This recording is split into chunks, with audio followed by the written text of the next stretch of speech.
Welcome to our electrical world YouTube channel. मैं मुसलसल video upload कर रहा हूँ और बना रहा हूँ। हारमोनिक्स पे बड़ा इम्पोर्टेंट टॉपिक है, क्वालिटी ऑफ पावर एक बहुत ही बज़वर्ड बन गया दुनिया का, और उसमें हारमोनिक्स का एक बहुत बड़ा रोल है हमेशा से, जो कि हारमोनिक्स सिस्टम को तबाह बर्बाद कर देना। मैं तो कहता हूँ कि अगर जितने हारमोनिक्स होंगे उतनी तबाही है, इक्विपमेंट की, सिस्टम की, लॉसेस की, इफ़िशेंसी की, हर चीज़ में ख़राबी पैदा होती है। तो ये बहुत इंपॉर्टेंट टॉपिक्स हैं, इसलिए मैं इसमें क्लासरूम लेक्चर भी बना रहा हूँ और उसके अंदर मैं ये पावर पॉइंट की भी चीज़ें बना रहा हूँ। अब ये पावर पॉइंट वाले इसमें मैंने सारी की समरी कर दी है कि पॉजिटिव नेगेटिव ज़ीरो सीक्वेंस जो हारमोनिक्स हैं उनके फार्मूले और सारे टाइप जो थे ना, उसका मैंने एक क्लासरूम लेक्चर किया हुआ है। लेकिन इसमें मैंने काफ़ी डिटेलिंग की है, और पावर पॉइंट मैंने कहा है ना कि पावर पॉइंट में ही बनाऊँगा और उसके अंदर मैं और एलिब्रेट करूँगा, चीज़ें लिखी हुई मिलेंगी। तो ये उसी सिलसिले की कड़ी है कि ये जो है ना, ये इसमें positive negative zero sequence harmonic, ये मत समझे कि किसी एक आप लेकर के वेव फॉर्म को उसके तीन हिस्से बना रहे हैं, बल्कि ये जो ऑर्डर ऑफ हार्मोनिक्स है ना, इसके अंदर इनहेरेंट इसकी एक कैरेक्टरिस्टिक होती है कि जो ऑर्डर है उसके हिसाब से डिसाइड हो जाता है कि वो पॉजिटिव है, नेगेटिव है या ज़ीरो सीक्वेंस है। तो वो हम इसमें आपको बताएंगे। तो देखिएगा, ये बड़ी मुख्तलिफ चीज़ होगी आपके लिए।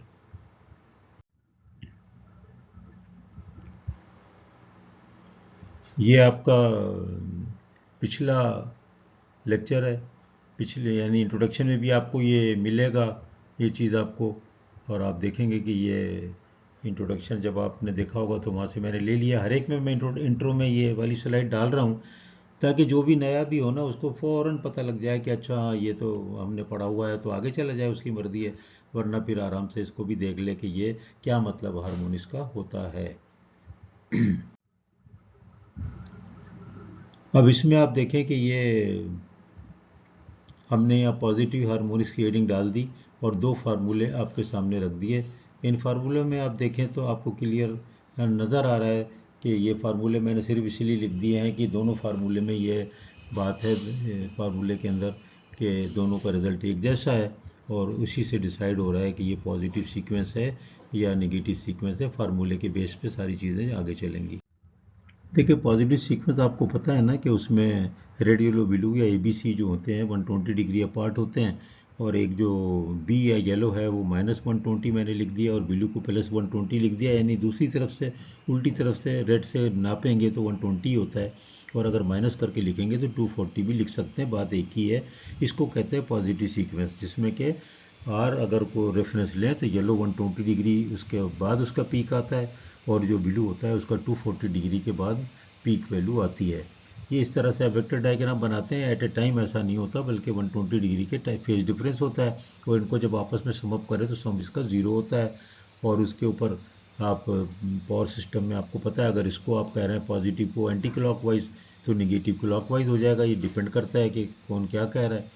अब ये मैंने यहाँ पर एक एग्जांपल दे दी, फार्मूले पहले बता दिए, ये ऊपर वाली स्लाइड में थे कि 7 ओमेगा टी जो है, 7 को आप 7 ओमेगा टी को ज़रब करेंगे तो उसमें जो माइनस वाला डिग्री आ रही है उसको भी 7 से ज़रब करेंगे, और इसी तरह 7 से ज़रब करके आप देखें तो यहाँ पर आपके पास जो निकल के आई वैल्यू IB और IC की, वो बिल्कुल मैच कर रही है। देखें, फंडामेंटल की पॉजिटिव सीक्वेंस से मैच कर रही है। इसका मतलब है सेवन्थ हार्मोनिक भी पॉजिटिव सीक्वेंस हार्मोनिक होगा, वोल्टेज हो या करंट होगा। और इसी तरह 4 और 10 और 13 भी होंगे, और आगे भी होंगे। ये जो इवन होते हैं ना, इनकी मैं एग्जांपल नहीं लूँगा। नेगेटिव में भी मैं 5 को लूँगा, इसमें मैं 7, इसमें जो है 7 को लूँगा। तो इसी तरह हम प्रूफ तो कर सकते हैं, लेकिन इवन जो होते हैं ना वो आपस में एक दूसरे को कैंसिल करते हैं, और उनका इतना ज़्यादा वो जनरेट भी नहीं होते। तो उसको हम अलग से डिस्कस करेंगे।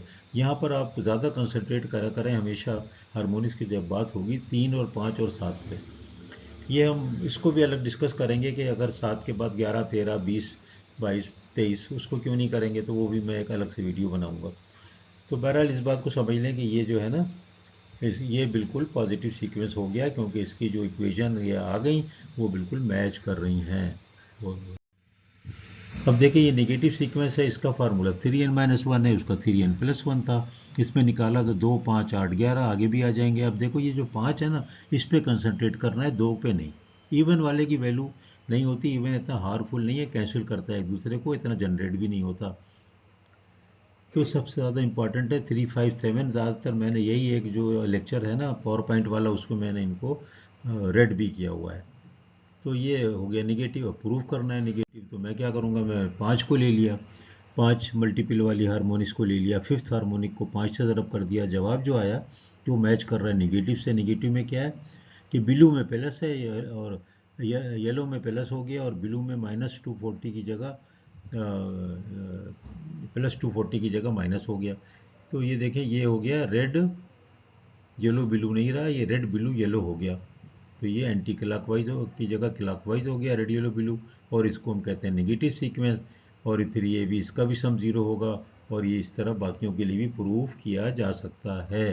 ज़रा जल्दी जल्दी कर रहा हूँ, बड़ी लंबी लंबी वीडियो हो गई हैं। जीरो सीक्वेंस में देखें, ये टिपिकल चीज़ है, ये 3n होता है सीधा, यानी किसी भी इंटीजर को 3 से ज़रब करें, जो जवाब आएगा वो मल्टीपल होगा 3 का। जाहिर बात है 3 से ज़रब कर रहे हो, और उसको हम कहेंगे ज़ीरो सीक्वेंस। इसको ही प्रूफ करके देखते हैं क्या होता है। ये देखो, ये आ गई हमारी फंडामेंटल वेव फॉर्म।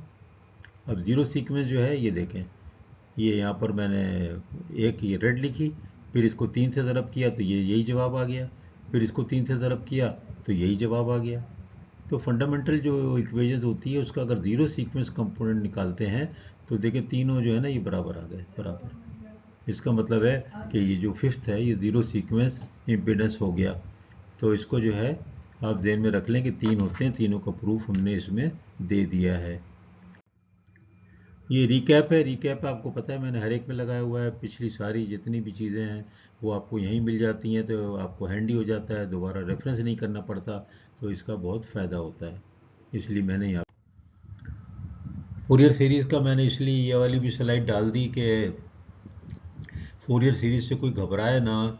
फोरियर जो था उसने सिर्फ ये पता किया था कि भाई क्या यानी अगर कोई भी कम्प्लेक्स वेव फॉर्म है, कोई भी वेव फॉर्म जो आपको साइनोसॉइडल नहीं नज़र आ रही है, तो साइनोसॉइडल में याद रखें कि साइन भी होता है कॉस भी होता है, दोनों ही चलती हैं, एक साइन वेव और एक कॉस वेव। जो आगे पीछे करें ना, तो साइन और कॉस वेव एक ही है, किसी वक्त वो भी एक अलग से लेक्चर में, लेकिन क्लासरूम लेक्चर में समझा दूंगा कि मैं क्या कह रहा हूँ। बहरहाल साइनोसॉइडल तो साइन से निकला है, लेकिन कोसाइन वेव भी वही होती है, दोनों एक ही बात है, सिर्फ 90 डिग्री का फ़र्क होता है। एनीवे, तो फोरियर ने ये पता किया कि अगर कोई भी कॉम्प्लेक्स वेव फॉर्म है हमारे पास, यानी कोई distorted, highly distorted wave form है, तो हमेशा ही उसको जो है set of sinusoidal harmonics of different order में तोड़ा जा सकता है या ब्रेक डाउन किया जा सकता है। यानी कि every complex wave form actually अ ग्राफिकल और विक्टोरियल sum of all the sinusoidal frequencies of different order. There can be 2, 3, 4, 5, 6. मैंने एक कर्व भी दिखाया हुआ था पिछले में, यहाँ पर भी मैंने दोनों कर्व, एक और भी कर्व डाल दिया है ताकि ये कंसेप्ट क्लियर हो जाए। तो ये फोरियर सीरीज इसीलिए डाल दिया कि फोरियर सीरीज या फोरियर के लफ्ज़ से बिल्कुल ना घबराएं, कोई मसला नहीं। देखो ये डाल दिया ना, अब ये कम्प्लेक्स वेव फॉर्म है। ये कम्प्लेक्स वेव फॉर्म जो लाल वाली है वो 3 का मुरक्कब है, 3 है, एक कंपोजिट, ये जो है क्या है, ये फंडामेंटल, और ये देखो ये 1 और ये 2 और ये 3, यानी 3 हो गए साइकिल थी थर्ड हार्मोनिक, और ये येलो वाला देखें, ये 1 2 3 4 5, ये फिफ्थ हार्मोनिक। तो इसलिए देखें इनको कंबाइन करेंगे तो ये कम्प्लेक्स वेव आएगी। तो फोरियर ने यही दरियाफ्त किया था कि यार ये एनालिसिस आप इस तरीके से कर सकते हैं, तो बड़ी अच्छा उसने ये चीज़ निकाली थी और बहुत काम की वो है। अब देखें, इनको आर्डर भी कहते हैं, मैंने कहीं डिग्री भी लिखा हुआ है, आप कुछ भी कह सकते हैं, आर्डर ज़्यादा कॉमन है।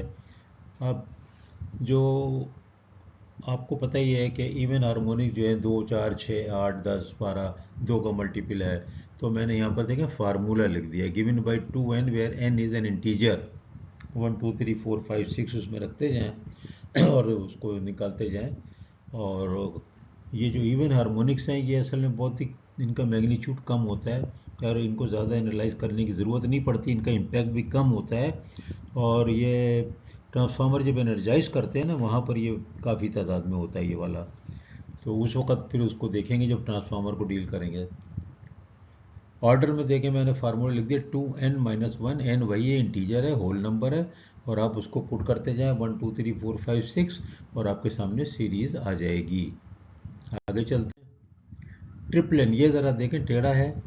ट्रिपलिन में याद रखें कि ट्रिपलिन ये है कि थर्ड हार्मोनिक्स को ऑड नंबर से ज़रब करें। क्या थर्ड हार्मोनिक्स जो है थर्ड, उसको ऑड नंबर से ज़रब करें, ऑड इंटीजर से। ये बस याद रखने जुमला कि थर्ड हार्मोनिक्स को ऑड इंटीजर से ज़रब करें तो यू गेट द ट्रिपलिन। और अगर वो ऑड है और वो 3 से प्रॉपर डिवाइड नहीं हो रही है, फुल नंबर नहीं आ रहा है, तो समझो कि वो ट्रिपलिन नहीं है, उसका नाम है नॉन ट्रिपलिन। और नॉन ट्रिपलिन का लफ्ज़ जो है वो IEEE ने दिया है।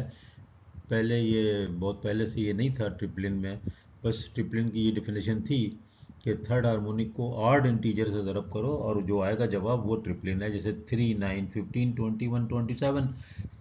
लेकिन जब ये सवाल पैदा हुआ कि यार ये आर्ड लग रहे हैं तो सारे आर्ड ट्रिपलिन होते हैं, कन्फ्यूजन होता है ना कि सारे आर्ड ट्रिपलिन होते हैं, 3 9 15 21 27 और आगे चलोगे तो इसी तरह चलेंगे। तो इसका मतलब ये हुआ कि फिर ये ज़रा क्लेरिफाई किया है कि ऑल ट्रिपलिन तो ऑड होते हैं। ये देखिए all triplens are odd but all odd harmonics are not ट्रिपलिन।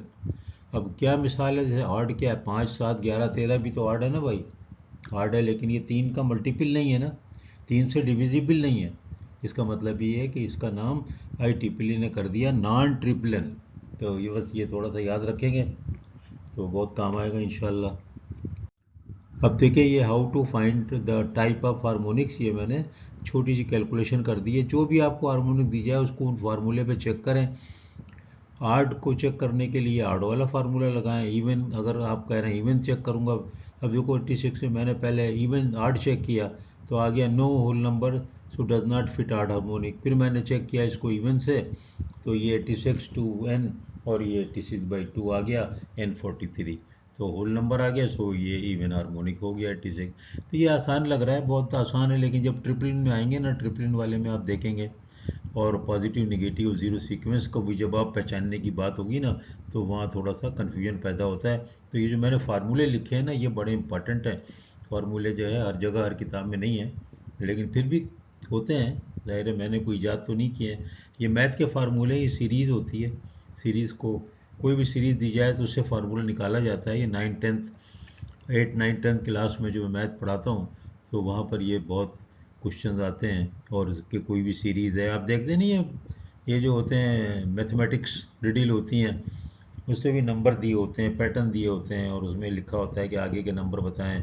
तो वो यही इसी तरह से उसके अंदर एक फार्मूला डेवलप करना होता है, तो ये वो फार्मूले मैंने यहाँ लिख दिए हैं। अब देखो ये एक वेव फॉर्म मैंने बना दी लाल कॉम्प्लेक्स किस्म की। इसके अंदर जब इसको देखा गया कि कितने एनालाइज करना है, तो ये ज़ाहिर है मैं तो इसको इस तरह नहीं कर सकता वर्बली, और मैंने अलग से भी क्लासरूम लेक्चर बनाऊंगा जिसमें इसको ट्रिग्नोमेट्री से भी सॉल्व करेंगे और इसको ग्राफिकल भी करेंगे।